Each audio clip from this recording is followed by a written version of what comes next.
I don't got it up on Twitter just yet. I'm trying to try something out real quick.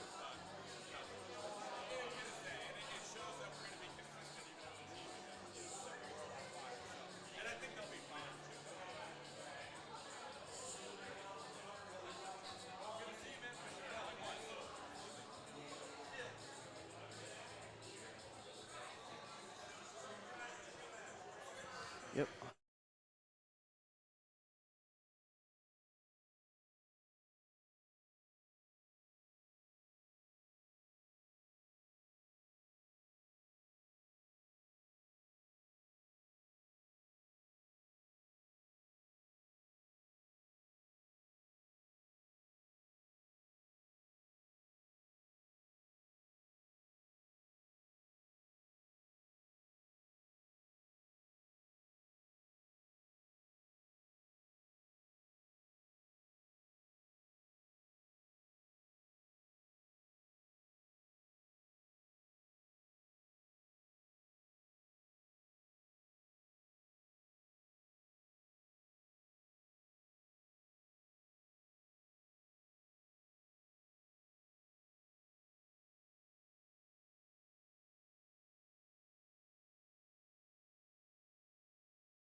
Be Where arrogant else and you want to cocky. go?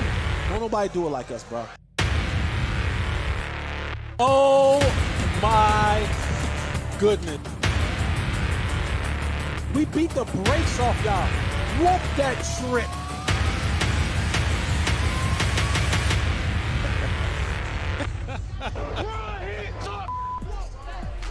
Hey, man, it is now an actual thing, brother. We here, man. Welcome, ladies and gentlemen. Let's go. Week 12. First off, happy Thanksgiving Yes. from my guy, Jesse Holley. Yes. Skywalker still. Happy A to Z Thanksgiving. Sports Game Day Live on Thanksgiving.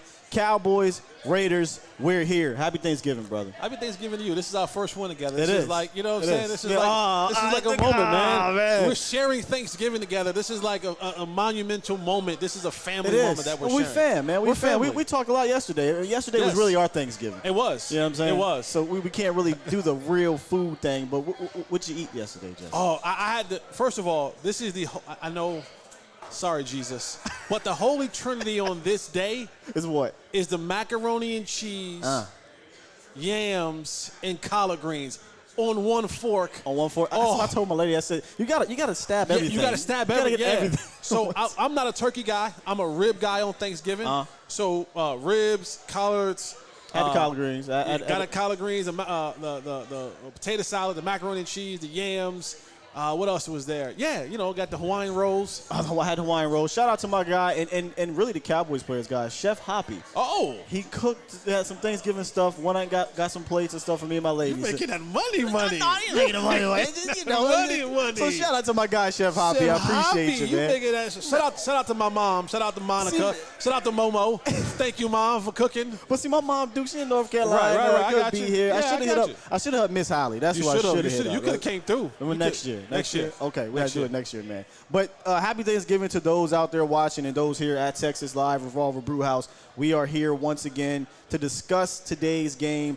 And coming in, and there's a lot of information that keeps dropping, it seems, day to day with these players, right? With the injuries and things like that. And I want to start off at the top with the game day catch-up like we always do, Jesse, with inactives and notes, really. It's not just the inactives. First off, Joe Philbin, guys, will be out today. The COVID, thing caught up with the Cowboys again with the coaches, and so we won't have Joe Philbin on the sidelines. I mean, low-key, I think that might be a very important loss, man. Oh, absolutely. Especially when you're talking about still getting Tyron Smith back. You're still having McGovern only his second start at left guard. Biotis, that line up front, it is something when you come to the sideline, good, bad, or indifferent, and you can have that huddle with your coaches. Yeah. And not having Joe Philbin there to give those instructions, to give those little key kind of pointers of what to correct, what to look forward to, because the Cowboys are going to be in a dogfight up front today. Yes, they are. The Raiders have, and we'll get more into it, the Raiders have a really good matchup up front with two good pass rushers. So not having Joe Philbin there for game day preparation is definitely going to be one that it may not have a physical, see him on the field, physical impact, but as far as the mental impact and the game planning and the adjustments that we always want to see, that's going to be huge not having him there. Well, you know what helps with that? Just run the dang on ball. But we'll get to that. Yeah. We'll get to all that. Inactives today, CD Lamb, which is a big one. We'll talk about that in a second. Will Greer and Matt Forniak, they don't need to have 7 guys out because of the way it's structured with the injuries and the IRs. They only need to get 3. So they'll be without Lamb, Greer, and Forniak. Donovan Wilson went on IR earlier this week. He just can't seem to catch a break. No pun intended, in regards to staying on the field. As much as I love Dono, the player, I think you have to start moving forward with the thought process of he's not your guy long term because he's not available. Right. And this has been ongoing throughout his career. So no Donovan Wilson, he's on IR. Good news, though, this week, Jesse, DeMarcus Lawrence did start his 21-day practice window, and he's expected to play next week against the Saints. How big of a comeback is that for the Dallas Cowboys? It's going to be huge. You get one of your stellar players back, a pass rusher, but he's been out for a long time, and just now being able to get some practice in, we've said this 100 times before with all the injuries the Cowboys have had before, but you don't get in game shape until you play games, and he spent a lot of time on the side with Britt Brown and the training crew getting himself healthy. So being able to get back into the form of practice, he's going to have a lot that he's going to have to do for catching up. We're talking about him, missing 11 weeks of football. 11 weeks of practice, 11 weeks of all of those things that he now has to ramp it up and to get back in the swing of things. So it's going to be great to have him back, but when do we truly get the full Tank Lawrence back? That may take another week or two. Yeah, it's 2-3 weeks. It's going to be good to get him back, and then apparently they're going to get, supposedly, they might get Randy Gregory the next week. And I've been saying this on Twitter.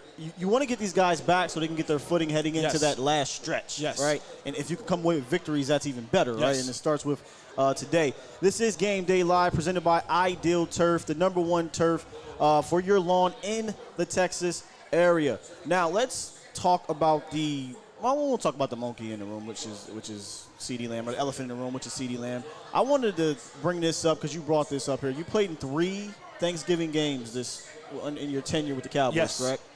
For those that don't know, right, like how is that preparation coming off of a Sunday game and having to turn around and play on Thursday? I wanted you to explain that. The biggest thing about it is I've been on both ends up when we were at home for that Sunday game and when we traveled for that Sunday game. And that's a big, big, big thing because you lose have to, a day. You basically lose a day. And then when you get back, it's your preparation starts right now. And the biggest thing when you're getting ready for a Thanksgiving game is how can I get the guys fresh and healthy as I possibly can. So now you come in on Monday, it's a lot of meetings, a lot of walkthroughs. You already don't practice as it is. And the biggest thing is you're not doing much new install, right? You're not putting in these new plays. You're not putting in a new game plan. You're basically going back to your playbook, the one that you put in August, and you're trying to find out offensively, especially offensively, all right, what are about the best 40 plays that we run? What are the best 40 plays that I am confident as an offensive coordinator that my team is confident now that I'm down 2 of my top receivers, that we feel confident enough that they all can run? Because one of the things that we didn't talk about last week, and I talked about some this week, was you talked about, what the Cowboys didn't do offensively. Offensively last week against the Chiefs. Right. And a lot of that had to do with, you heard Dak and the crew talk about it, the communication was off. The communication was off. And we kind of ignored that a little bit. Not ignored it, but we kind of put it down at the totem pole. It should have been right at the top playing in Kansas City. And it's so important because when Dak Prescott comes to the line of scrimmage and he looks at the coverage and he goes, that is cover 2. That is cover 4. That's cover 6. And then he looks at the wide receiver and there's no Amari Cooper out there. And then he looks again and there's no CeeDee Lamb out there because when he sees cover 6 and he looks out and sees Amari Cooper and he goes, you see what I'm seeing? And they know. Yeah, without even saying anything, yeah. And there's no hesitation, right? And it's like, we're going. But now you look out there and it's Malik Turner, you're going, does he know that's cover 6? Right. What? Oh, is he gonna run the right route? So that type of hesitation comes into play. Not having Tyron Smith last week, having Connor McGovern starting at left tackle, just, hey, we're changing the play. Again, I'm kill, or I'm at the line of scrimmage and I'm changing it. Now, does Connor McGovern know that I just re-ID'd the mic? Right. Does he know that? Does he know that we're sliding protection right or left? So all these little things as far as the communication, those came into play, and they'll be in play this week as well. Granted, you're at home, so hopefully you won't have as much noise, but in a short week, the thing that you want to do the best is how can we shore up our communication? How can we have plays, call plays, and run plays that we're all familiar with and that we're all confident in that we can run and run effectively? I mean, last week we talked about Noah Brown and Seth Wilson. They just had a bad game stepping up. It seems like we say this every week. We need guys to play above their expectation. But at this point, that's just become the normality for the Cowboys, right? Everyone has to raise their game up, period, because you're going to be without these players week to week. How confident are you, Cowboys Nation, in Seth Wilson and Noah Brown stepping up this week? Jesse, I think Seth at home has been really good this year. He's been really good, and I'm hoping the fact that they're back in a place they're familiar with, they're back with the home crowd. You don't got to deal with the communication too much, right? Because the noise should be in your favor. It should be. We saw that. We saw a lot of Vegas fans running. A lot of black and silver. A lot of black and silver. Y'all know silver. that right now. And what happened with Denver was if you don't come out and you start fast and you allow the Denver Broncos to get up, that crowd turned on you real quick. Right. So they can't allow that today. And I want to get at that too once we get to the Raiders breakdown. But we're talking about CeeDee Lamb right now. You brought up a great point, I think it was at halftime, where you said, it was during the game, you said no Amari Cooper, so that play CD dropped, or Noah dropped the ball, that would have been CD Lamb. Right. If that play that said dropped the ball, that would have been Michael Gallup, or right. et cetera, so that domino effect. Well, now there's not any of those guys. Right. None of them. So I don't think that you should come into this game, and I said this in the pre-roll here, you know Lamb was out. You know Cooper is out. So I think mentally, the players, Dak Prescott, the line, Kellen Moore, should be coming into this game with an entirely different game plan than, okay, they're running the man, and we're going to come out, we're going to try to beat it with Malik Turner. Right. You know what I mean? So, but here's the biggest thing as a play caller for Kellen Moore is, and most coaches, and I'm going to say that he comes from the Jason Garrett tree, but most offensive coordinators are like this. They are more comfortable with calling plays that they've run in practice. Also, when you're building these offenses and you're building these plays and these concepts, you're building them with Amari Cooper in mind. Yes. You're building them with CeeDee Lamb in mind. So that even the routes that are, you say, you know what, this route, I've seen Amari run this route multiple times, right? And now you're saying, well, I love this play, but can Malik Turner run this route? So if you're not confident that Malik Turner can run that route, then you take that play out of the playbook. that's a good point. So it's things that like that from a play caller's perspective is they feel more comfortable to call plays and run plays that are specifically designed around certain athletes, right? You're not going to run you don't want to run jet sweeps with the slowest guy in the team, right? You run it with Noah Brown. You run it with certain dudes. So the same thing applies. So when this happened last week and it'll happen again this week, when Kellen Moore goes to look down his play sheet, does he look at the play and he go, I don't know if Seth can run that play. Well, I don't know if CD, I don't know if Michael Gallup is the one to run this particular route, because you build these things in place for certain guys, and those guys are your Amari Coopers, who's going to play 90% of the reps, your CeeDee Lambs, who's going to play 85 to 90% of the reps, you're now Michael Gallup, who's going to play 75% of the reps. So when you're calling these conceptual plays, you're calling them in the mindset of Amari knows how to run this route to perfection, and that's when the combination comes into play. I think what I've been noticing a little bit with Kellen is there's an arrogance into the way he calls plays, and it bugs me. You guys know, Nick knows what I'm talking about, when they like to spread Zeke out and send him out there, and they have 5 protection against a blitz coming. I can't stand that. I feel like it's arrogant. Bring him in. Your line is playing bad blocking. You need an extra blocker. What are we doing?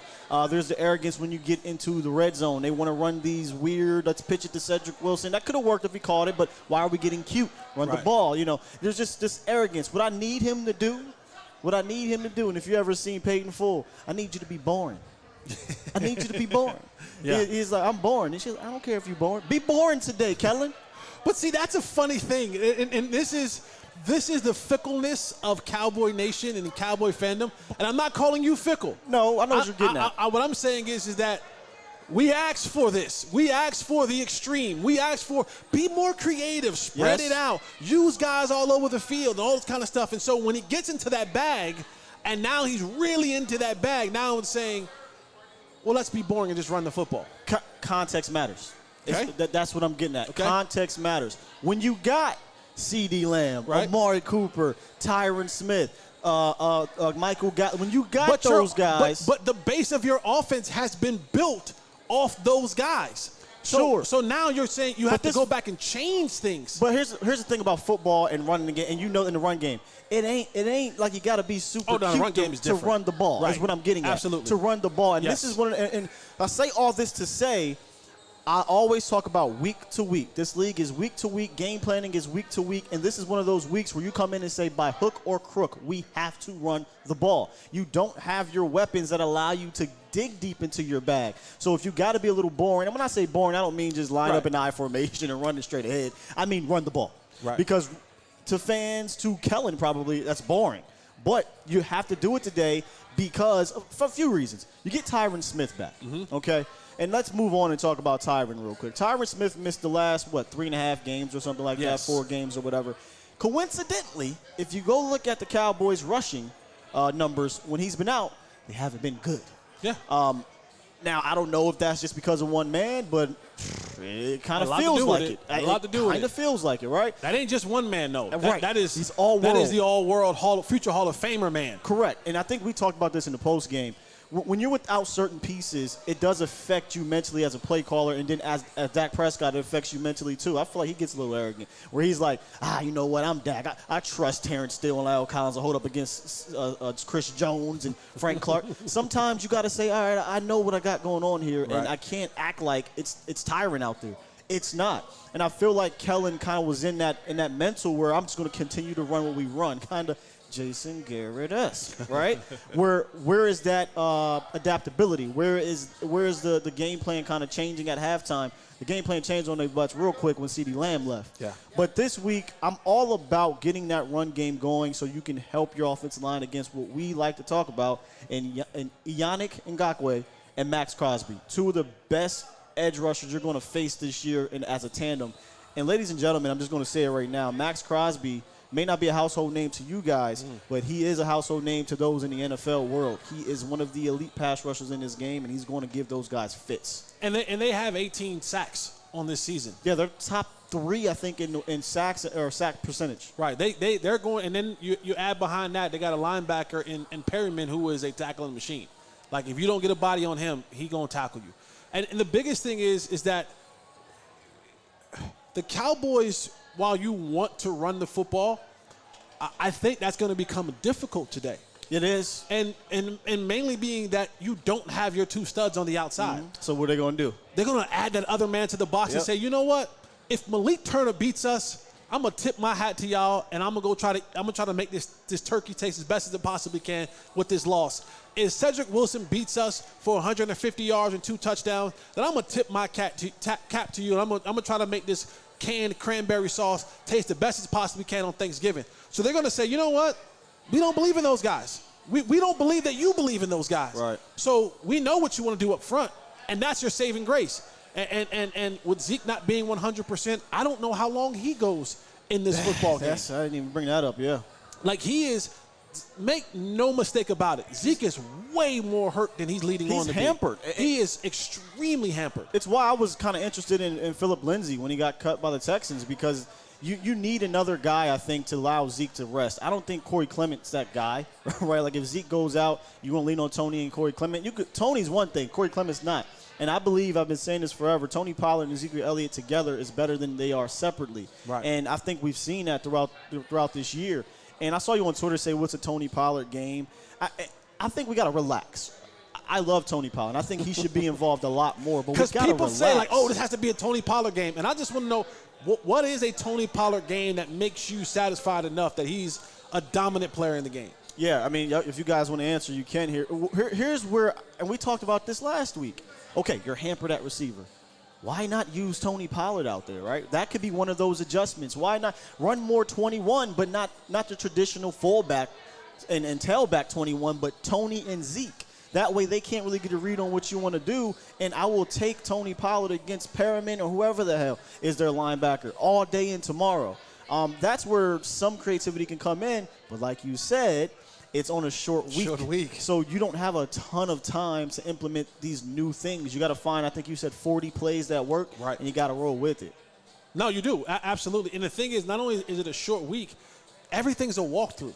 So even if you wanted to implement new plays, it's one thing to draw it up on the board. It's another thing to walk through it, and it's a whole other thing to actually practice it at full speed.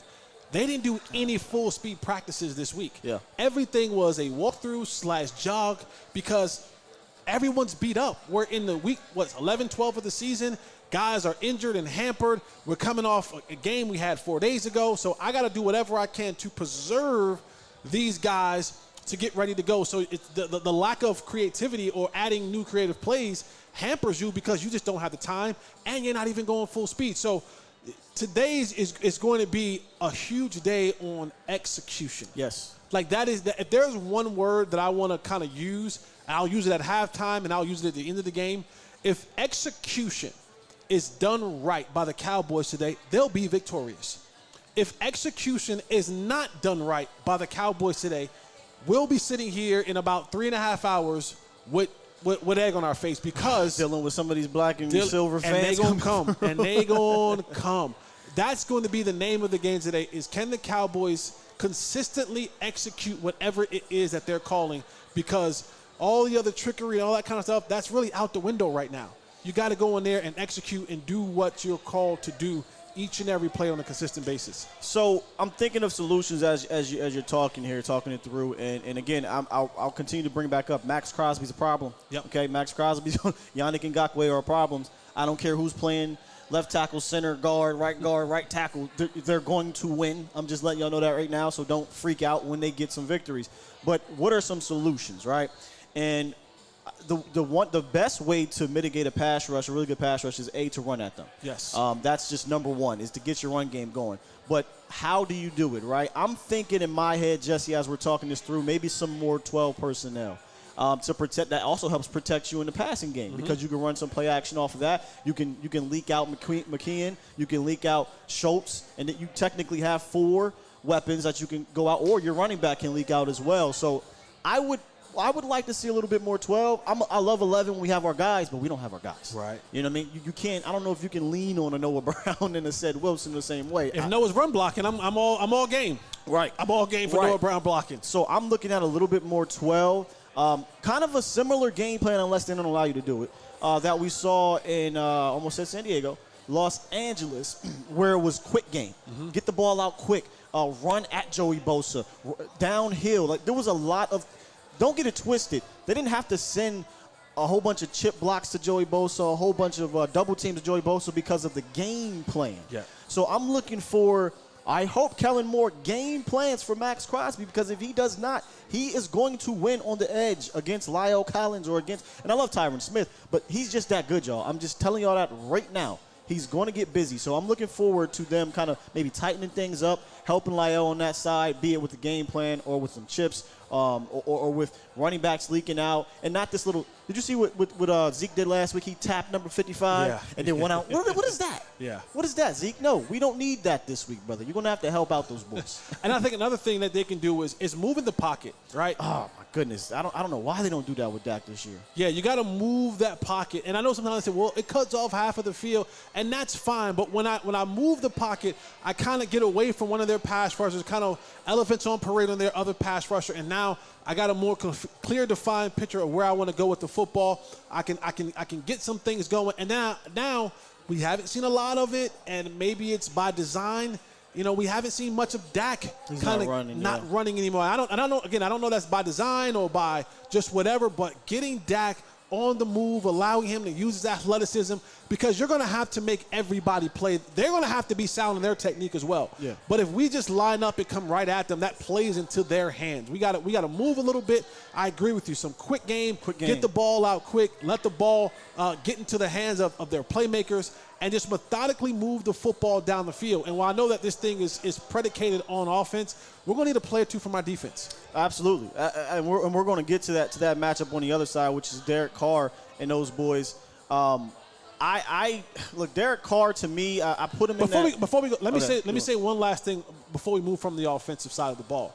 And this is, and you and I got into a little, back and forth last week about the Dak situation and about him winning football games. And I know that there were some plays that weren't made by receivers. Yeah. There was a lot of throws that weren't made by Dak. There were a lot of calls at the line of scrimmage that were called by Dak that weren't necessarily the right calls.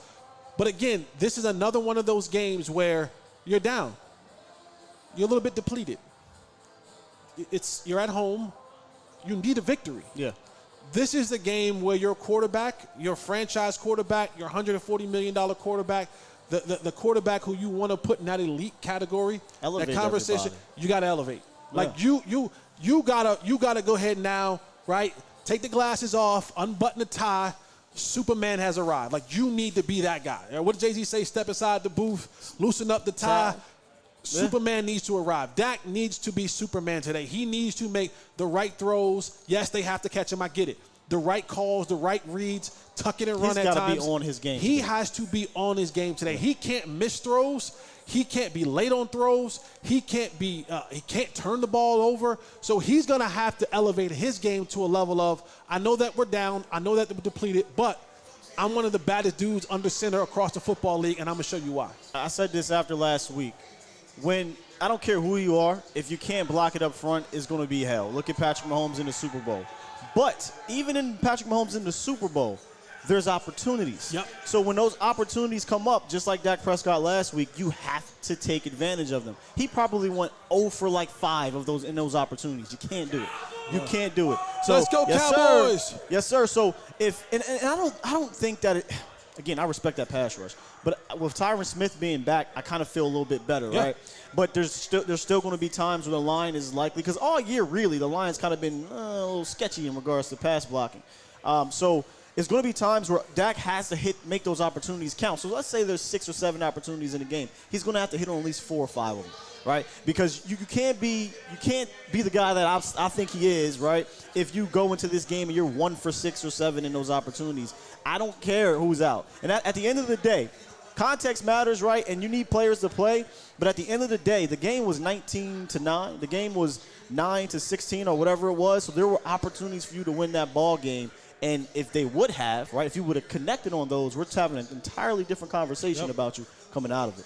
No, you're absolutely right. And again, these are the moments. You're at home, you're in front of your fans, you're in front of, your crowd, you slept in your bed last night. All these things, right? All these things matter. So when you come out to this game, elevate this team, elevate your play, and I'm not saying that you have to go out there and have 400 yards passing and 5 touchdowns. That'd be nice. Be efficient. It'd be nice. It'd be nice to have 5 touchdowns and 400 yards. Tony did that against Tampa. It'll be nice. But make the winning plays. Yes. That's what I mean. When you get down to the nuts and bolts of it, make the winning plays for your team. And everybody, by the way. Everybody. Everybody. Right. And that may look like 225 yards and 2 touchdowns. But are you making the right calls and the right plays in the right moments to give your team, ultimately, at the end of the day, I don't care how it looks. At the end of the day, I just want a dub is a dub. And can you make the right plays for your football team to put them in position to have that happen at the end of the game?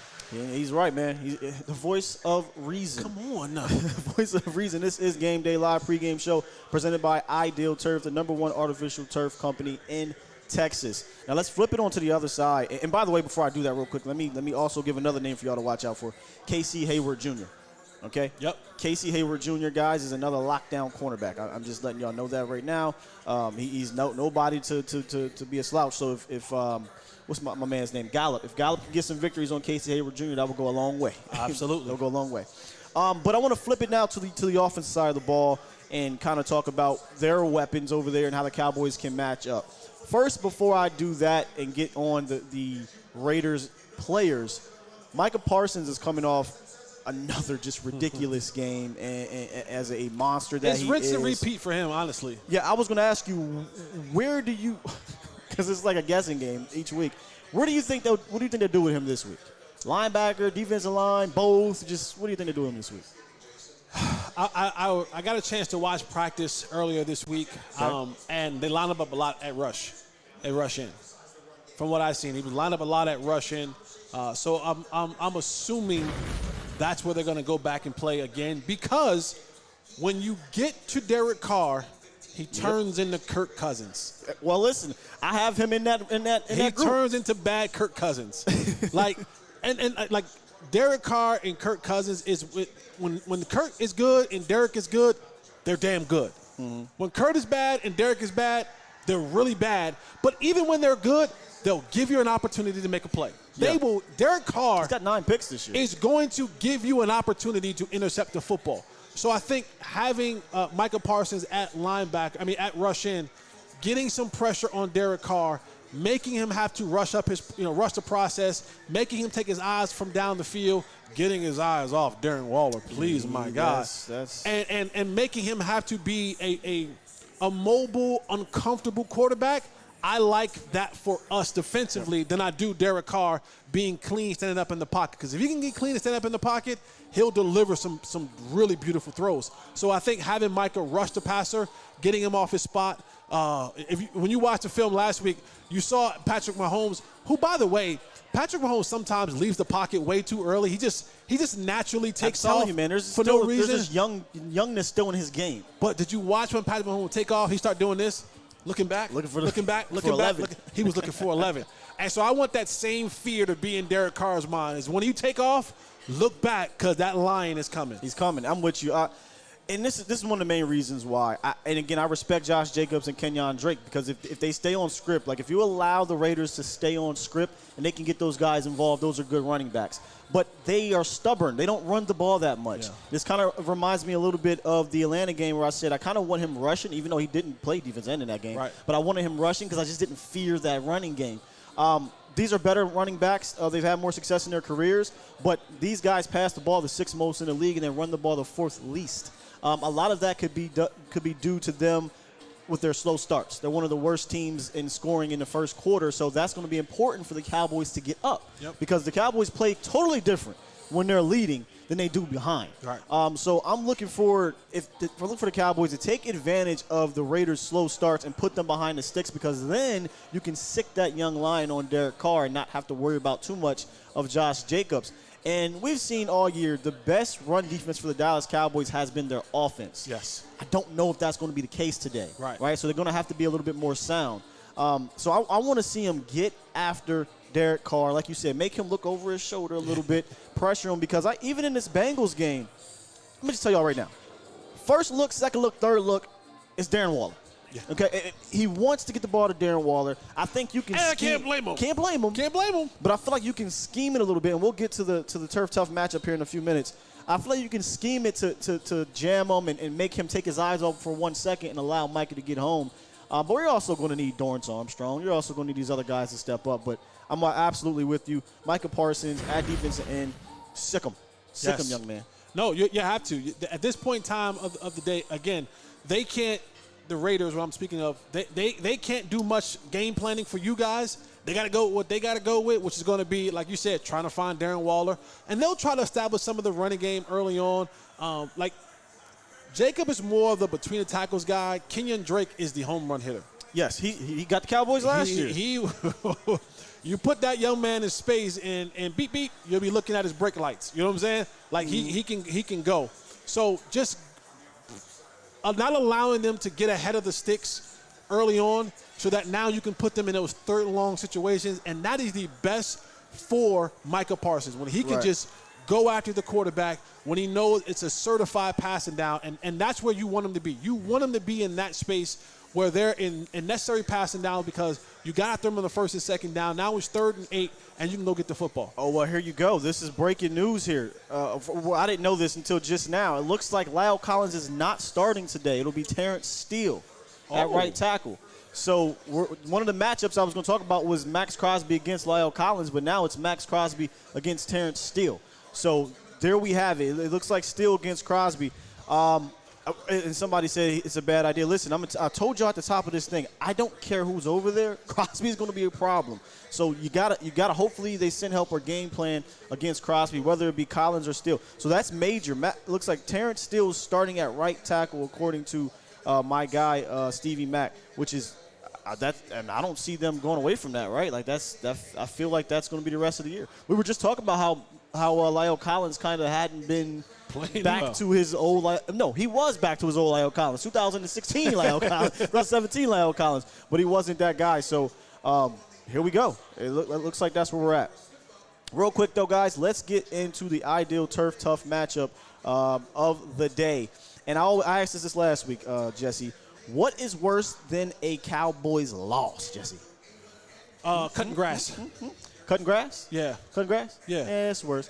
But what if I told you can get something that allowed you to not cut the grass? I like that. Exactly, and it's Ideal Turf. They are the #1 artificial grass company in Texas. They take the top-of-the-line turf products and install them at your home, whether it be swimming pool turf, deck, patio turf, playground turf, lawn, or landscape turf. And they even put putting green turf in your backyard. I always see those movies where they have like the putting green turf in the office and stuff like that. I always wanted something like that. Do you really? Yeah, I do. Do you golf? Do you golf at all? No, but I want to. Okay. Though. I ain't gonna lie. Make me feel like I'm in that 1%, right?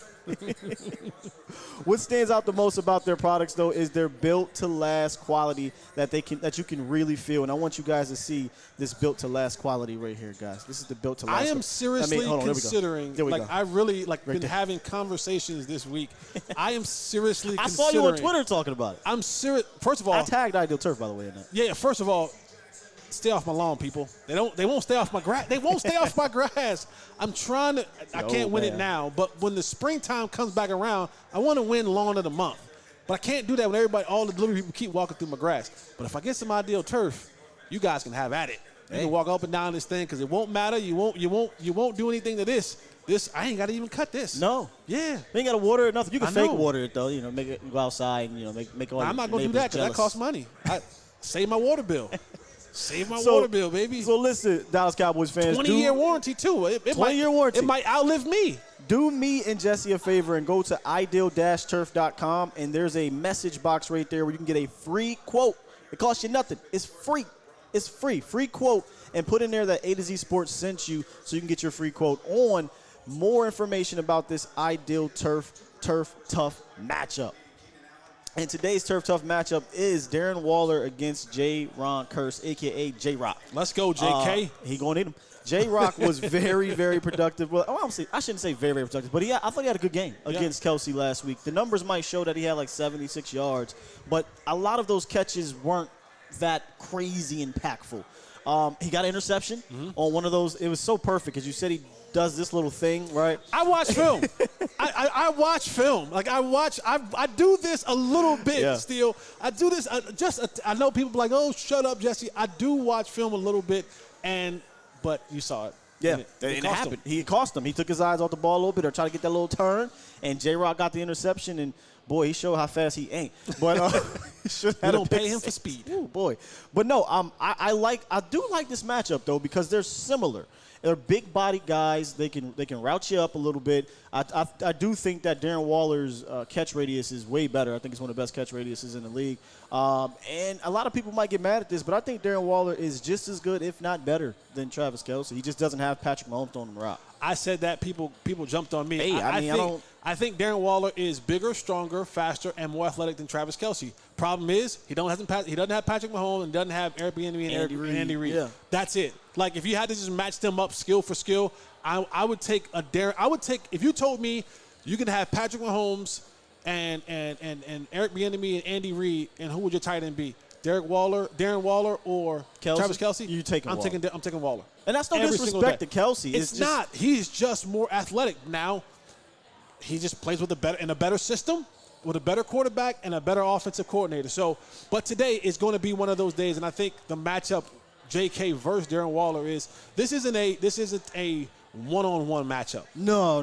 Let's make no. There will be some snaps, right? Some reps where he has him one-on-one, but this needs to be a collective effort from Dan Quinn to game plan against Waller. And this is why, most importantly, you want to get those guys into bona fide passing downs so that you know what, they got to pass right here. So safety hedge over a little bit on top of Darren Waller. Oh, and by the way, Micah Parsons, go get the quarterback.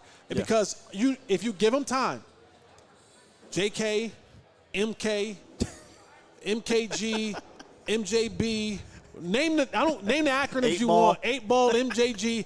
If you give them time, you cannot defend Darren Waller. He had not a career day, but he had his best outing of the season last week. He had 7 receptions, 116 yards. So he is their guy. He's their guy that they would depart from the line of scrimmage too. So he's going to play some wide receiver, some slot more than he is going to be in line attached like a Travis Kelce. Right. So this is going to be kind of similar to that game against Kyle Pitts. And I liked how they attacked him. Now, early Kyle Pitts had 60 yards, but like 40 or 50 of it was like in the first possession, it felt like. But Dan Quinn sent everybody. He sent J-Rock. He sent Trayvon Diggs. He sent Jay Lou. So he sent everybody at this guy. And what we talked about then was it gives them a different look every time, right? It's, okay, now I got to deal with J-Ron Curse. What is he going to do? He's going to be physical, longer, stronger, right? No, now a smaller guy. He's going to be more quicker. He's going to be in my hip pocket. He's going to play underneath me. Oh, this guy. So now every time you line up, Darren Waller has to go through, who am I facing again? What am I doing again? And now it makes him have to go through his bag of tricks to defeat the opponent in their bag of tricks. And all the while,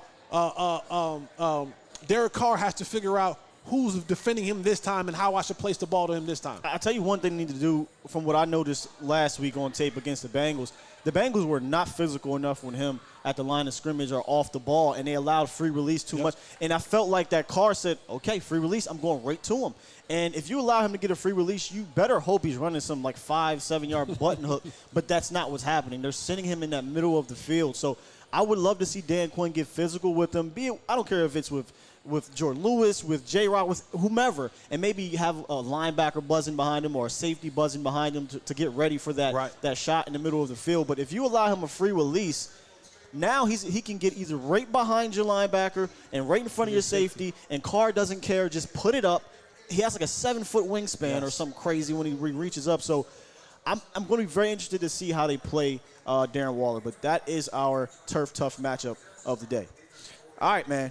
Game Day Live presented by Ideal Turf. It is that time, man. Predictions, ladies and gentlemen in the chat. Let us know how you feel about this game right now. And Jesse Holley, a.k.a. Jay Holley, let's remove our fandom and let's speak.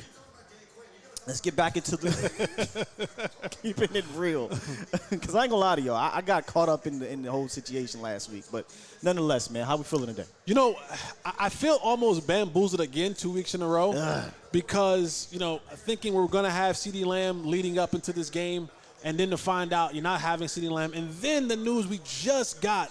Like, I get the change with now Lyle being benched and Steele starting. But don't let that get you too much. I still play well at right tackle. I get it. I don't think Steele's a better athlete than Lyle. That's just personally me. If you just had to go player for player, I think Lyle is a better player. He's not playing the best right now. He's not playing the best right now. And so, now you're moving him back over to right tackle. It's more so a lot of the movement that gets me. Where are we going to find stability? That's the thing. And the one position you need stability at is offensive line. Yeah. You need it there. You can have all this mix up and mash up all. This is why you don't have offensive linemen rotating like you do defensive linemen coming in. No, yeah, you don't. You go with those guys, you stay with those guys because the continuity is so important. The communication is so important. And when you keep moving these guys around, that's when some things mess up. So being blindsided by that, having the CeeDee Lamb news hit me. It's really, really, really a challenging situation. But Vegas didn't change. Vegas still kept it at 7.5, so that they know more than I know. I'm going to stick with what I went with on Friday. I said that the Cowboys were going to win 27-21. I think the Cowboys are still going to win. I'm going to go 20. I gotta go less than my score. I'm about to say 27 a lot. No, I don't have it that high. Yeah, no. I gotta go. I'm less than my score. I'm going Cowboys win. I'm going 20-17. You know what? I'm just gonna start right with the score. I have the exact same score this week. I just feel like last week I overshot it. You way said too 38. much. I said 38. I just thought. No, I'm with you. I thought it was going to be a shootout. I thought it was going to be a shootout type of game, and it was the exact opposite. And here, watch, we talking 20-17. It's going to be 38-39 or some crazy stuff. But no, man, you're without your two top guys. Yeah. I feel like this is the type of game you have to slow down. Like, I know that sounds crazy because you got a quarterback who's this quarterback, and you got this offensive whiz kid, right, coordinator, and you can do all these cool things. Well, you're without your top two guys, okay? Yeah. So relax, okay, Kellen? Relax. Relax, bro. We don't need you to get crazy with it today. We might have to play clock game, you know? Right. This might have to be a clock. And I'm not saying that the Raiders have this amazing offense. It's just football 101. Run the rock today. It's one of those week-to-week things. This week, you need to be able to run this ball probably upwards of 35 times. I mean, seriously, man. Hey, seriously. Joe Mixon ran the ball 30 times last week. And it had like 120-some yards and a tutty. So one of those games where Zeke and TP hopefully have at least 15 touches minimum. A piece. You know, a piece. Okay. Seriously. And that doesn't always have to be I'm about to say total. My God, that's not good enough. No, a piece. Yeah. A piece. And that could be Tony Pollard with 7 carries and then 8 receptions. Like, just get him the ball in space. Get Zeke pounded. Body punches are going to be very important today. Okay, body blows are going to be important. Loosen up these pass rushers. Make them. Does Zeke have the power left in him to be a body puncher today? That's one thing I do think Zeke has is he will fall forward. He will let you feel it. What he does not have right now is the burst, and I don't think he has the agility due to his knee. And he'll probably tell you that. So utilize Zeke as a battering ram, maybe loosen it up a little bit, and then give TP 15 carries if you need to, 17 carries, whatever. But establish that run game, and I think they do. It's not going to be an easy game at all today. I think it's going to be a tough one. I could be wrong. I hope I'm wrong. I hope it's a very easy game. I hope I'm wrong, too. I hope I'm wrong. But I got 20-17 right with you. Maybe comes down to a Greg Zuerlein field goal at home to win it. We're going to put our turkey day on Greg. We're going to put our turkey leg on Greg the Leg. Jesus Christmas. Turkey leg on Greg the Leg. All right, man, that's going to do it, man. Jesse, Holley, Skywalker Steel, Game Day Live pregame show presented by Ideal Turf here at Texas Live, Revolver Brewery. We will see you guys here. Halftime. Report back. Hopefully it's a good halftime, man. Y'all don't want to see me unhinged. I'm done with being